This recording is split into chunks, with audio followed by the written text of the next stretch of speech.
জামালপুরে শিশু রামিসা হত্যার ঘটনায় জড়িতদের দ্রুত বিচার ও ফাঁসির দাবিতে মানববন্ধন অনুষ্ঠিত হয়েছে। রবিবার দুপুরে শহরের বুগলতলা মোড়ে প্রাইম ল্যাব স্কুল অ্যান্ড কলেজের উদ্যোগে এই মানববন্ধন কর্মসূচি পালন করা হয়। ঘণ্টাব্যাপী এই কর্মসূচিতে প্রতিষ্ঠানটির চেয়ারম্যান রবিউল ইসলাম রাজন, প্রধান শিক্ষক এস.এম. নাসির, শিক্ষার্থীরা অংশ নেন এবং বক্তব্য রাখেন। বক্তব্যে বলেন, রাজধানীতে নৃশংসভাবে শিশু রামিসাকে হত্যার ঘটনায় জড়িতদের দ্রুত সময়ের মধ্যে বিচার শেষ করে সর্বোচ্চ শাস্তি হিসেবে ফাঁসি কার্যকর করতে হবে। তারা আরো বলেন, দেশে সঠিক বিচার ও দৃষ্টান্তমূলক শাস্তি নিশ্চিত না হওয়া পর্যন্ত এরকম অপরাধ বারবার ঘটে যাবে। এ সময় তারা অপরাধীদের দৃষ্টান্তমূলক শাস্তি নিশ্চিত করা এবং শিশুদের সামাজিক নিরাপত্তা জোরদারে সরকারের দ্রুত পদক্ষেপ গ্রহণের আহ্বান জানান। মানববন্ধনে অংশ নেওয়া শিক্ষার্থীরা মুখে কালো কাপড় বেঁধে প্রতিবাদ জানান এবং অভিযুক্ত সোহেল রানার দ্রুত বিচার ও ফাঁসির কার্যকরের দাবি জানান।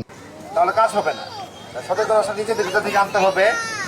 আমরা সতর্ক হই, তারা দেখবেন দেশও করাবে, দেশও সুন্দরভাবে করবে, সেই সাথে আমাদের পরিবেশও সুন্দর হবে। তাই আমি অবিলম্বে আমাদের বাংলাদেশের সরকারের কাছে বিনীত নিবেদন এবং সেই সাথে জোর দাবি জানাচ্ছি অবিলম্বে যেন ফাঁসির রায় এবং কার্যকর করা হয়। এটা যেন বছরের পর দূরে না থাকে, আর যেন কোনো রামিসা মুখ আমরা না দেখতে পাই। রামিসার বাবা মান না, এই রামিসা আমাদের প্রত্যেকের সন্তান। আমরা প্রত্যেক অভিভাবক এই রামিসার জন্য আমরা রাতের ঘুম হারাম করেছি।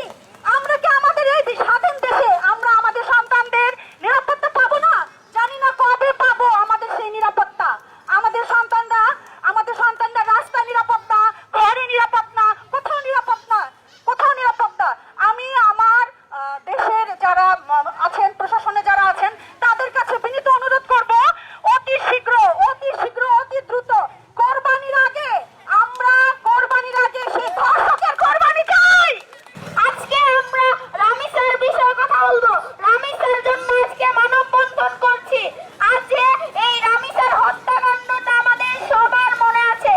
এই আসামি অনেক ক্রাইম করেছে। আমাদের নিরাপত্তা চাই। কেন আমরা এরকম হত্যাকাণ্ডের হয় আমাদের সাথে?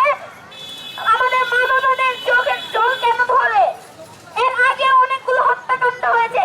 আমার এই কথাটা যেন সরকারের কাছে যায়। আমি বিনীত অনুরোধ করছি সরকারকে যেন এই আসামের কুরবানি ঈদের আগে তার কুরবানি হয়। জামালপুর ট্রিবিউন, আবু সাইদ।